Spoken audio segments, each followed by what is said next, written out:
What's up, guys? You can see we're back with another video. This is your boy Forever King, Forever Gaming, DH is Forever, whatever you want to call me. And there is another update. I believe this update was 1.9 gigabytes. Someone just messaged me or sent me an invite, but whatever. So pretty much this is my first time running over these. I'm going to run over this. I'm going to also, I'm going to run over the patch notes first, and after that I'll run to other stuff that the patch notes kind of cause issues with. And after that I'm going to go over something you guys can do in case some of you guys have the standard edition of the game. I believe it's only for you to have the digital version of the game. But I digress. We're going to go back to the patch notes. I'm going to go over this real quick. Going over the patch notes, it pretty much goes over, and it doesn't do too much, but it changes some of the, it adjusts some of the maps. It changes where some of the stuff is in some game modes. It also updated a couple payloads. The game modes change, and there's some weapon balances. I'm going to go over all of that type of stuff. Frankly, it's not that big, but, you know, it's straight. We do have a big update coming soon. Hopefully, it's weird because I do want to say I hope it's as big as the freaking COD 4 update, but at the same time, because of how big it was, as in like gigabyte size, I'm like, please have mercy on my freaking my drive, like seriously, because I need this on my storage space. I kind of need help with that, you know. I mean, I have a terabyte, so whatever. I'll just have to delete some games or something like that. But let's go into these patch notes. In the full patch notes, on the first thing that we have is zombies in Spaceland stuff. There's an update to kick timing, so I believe so if the game my installation stopped, whatever, we ignore that. I believe they're talking about when it comes to update to kick timing. I don't remember anyone being kicked for standing there, because I remember people standing there for like 8, 9, 10 minutes and they weren't getting kicked. So I believe that's something with that. There's MP on multiplayer unlocked camos from challenges are unlocked in both public and custom games and in zombies now, that's a pretty nice feature they added. It's weird too because I was able to put the dark matter and solar, I said dark matter, the solar and the wherever the darkness camo or whatever on my guns. They didn't look that delightful, but you know, I was able to put them on my guns when playing zombies every day when I was trying to do the Easter egg. Going to the next thing, add player name planes, which is really nice. They did not have this in zombies when you're playing with other people. You can't see other people's name. You literally have to press select or start, wherever you have to click, just to see their names, and it's kind of weird, you know, but it wasn't that serious. So that's been added, which is pretty cool. Going next is zombie fix to for crafting stations no longer. Okay, zombie fix for crafting stations no longer working if player disconnected while the machine was currently crafting. Okay, that's a bit weird. I never noticed that issue. Obviously, I haven't really disconnected that much, so that's a good change. Now we're gonna go over to objective and CWL changes, which is for, you know, quote unquote competitive type of stuff. Going to map adjustments, precinct, uplink moved start spawns on garden side, moved goal in garden, removed some aggressive rooftop resets around the garden goal, removed some 15 sports on map. Search and destroy, moved B bomb site under construction. And I have noticed this on some maps. I'm like, wait, didn't the bomb used to be like, you know, right here? But you know, it's all cool. I will just so you guys know, if you guys don't listen to me say all this, you guys can, there will be links in the description for any of you guys that just want to go ahead and just, you know, read it yourself. It will be, sometimes it's a little bit easier for you to read it than just listen to someone else himself.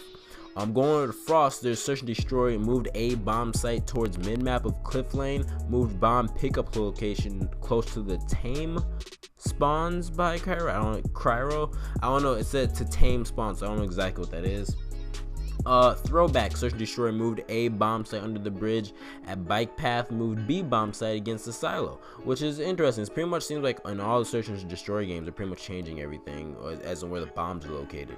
Uplink, throwing the ball straight up doesn't result in a reset. Goal near concession adjusted slightly. Scorch, search and destroy, moved B bomb site close to drill, moved ball spawns for uplink and defender. Breakout, search and destroy, moved A bomb site to showers, moved B bomb site to cliff road near medical.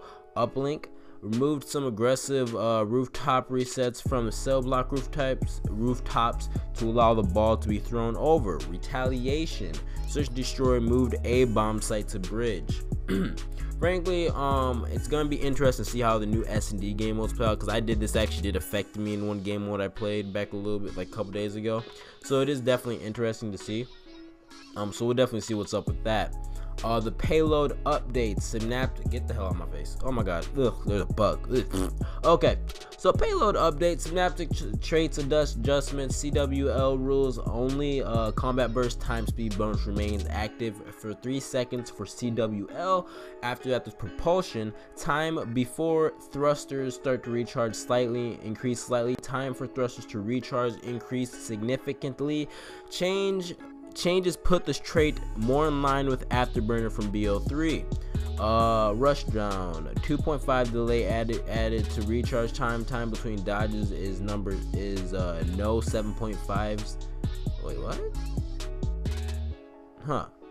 Reduce speed and distance dodge slightly. FTL straight adjustment, CWL only. Power slide.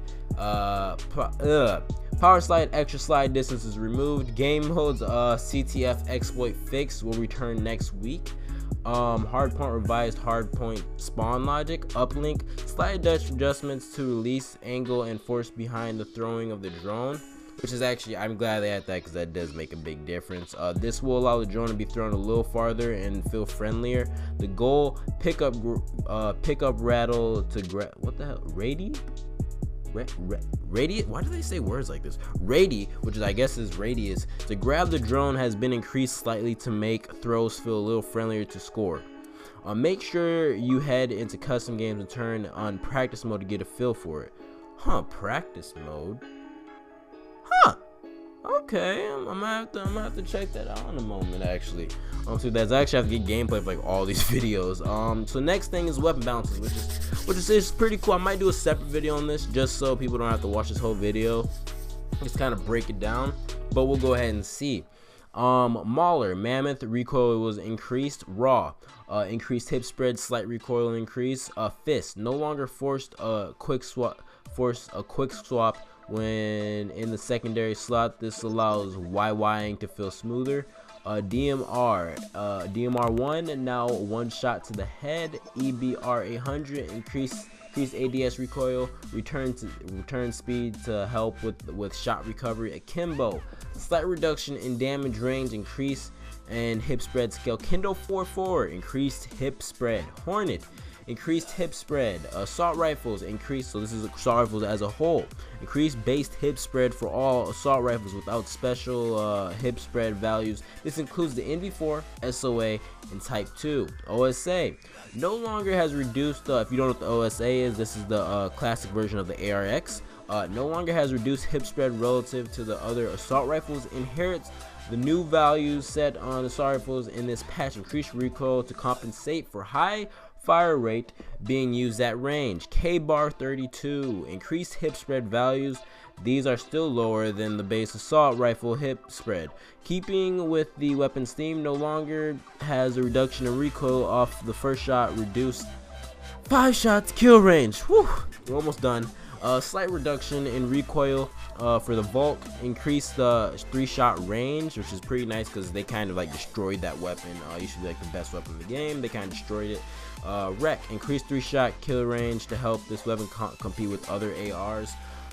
Fixes a thunderstorm from not being unlocked for BO3 players. Salvage refund issues all players who crafted the Hellstorm prior to the BO3 incentive. Double XP now applies to match bonuses, weapon challenges, and challenges, which is really nice. I don't know if a lot of people knew that, but this is, I think, the only COD or the last couple COD or something like that has not allowed like your weapon challenges and challenges to actually count towards double XP. So you're only getting double XP off like your kills and win. Oh, you weren't getting for your wins. You're just getting them off like kills and stuff like that. So which is pretty freaking interesting. Fixing the issue where camo challenges requiring a 3 streak on 3 only required a 2 streak, which is kind of sucks actually. Now that I read that, I wish it was only 2 streaks. But it's whatever. So looking at that's pretty much, that is the update for I don't know what the patch notes for this is. That is the patch notes for December 9th 2016. Moving to the next thing, there is the new Infinite Warfare patch. It I guess apparently breaks a CWO, so people that do GBs and stuff like that, this kind of messes up some stuff, so keep that in mind. Pretty much what happens when you go ahead and do this, when you enable CWL rules, it causes the match to be unable to start unless there's a host that has a codcaster enabled. You know, so that is kind of an issue. So if you keep that in mind, I will leave the link in the description about that. Going to the next thing, this is kind of a cool thing for people that got the digital version of the standard edition. I do not know if this works for hard copies, but if you went ahead, you got the digital version and it was only standard, you know, where you only got Infinite Warfare, we can upgrade to Legacy for only $30. So pretty much pay $60, right, and then whatever taxes, and now you can upgrade for $30, which I will put you at $90. Frankly, I thought everybody should get the $100 version, because the $100 version comes with literally everything plus the season pass. But now it's kind of past that time, you know. And I'm pretty sure soon they'll leave it so Modern Warfare is sold separately. That'll eventually happen. But as of now, it's this. So keep that in mind. If you got the standard edition, it will also be $30. Oh God, I am struggling to breathe. Okay, so just want to let everybody know about that. If you have any questions or anything like that, let me know.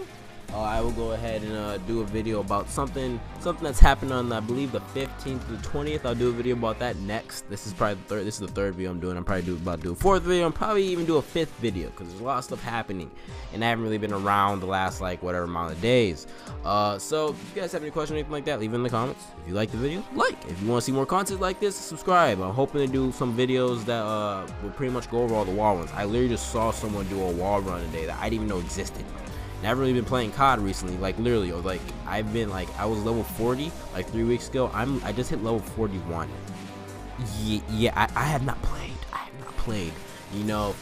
So yeah, I hope you guys have a great day. Thanks for watching the video.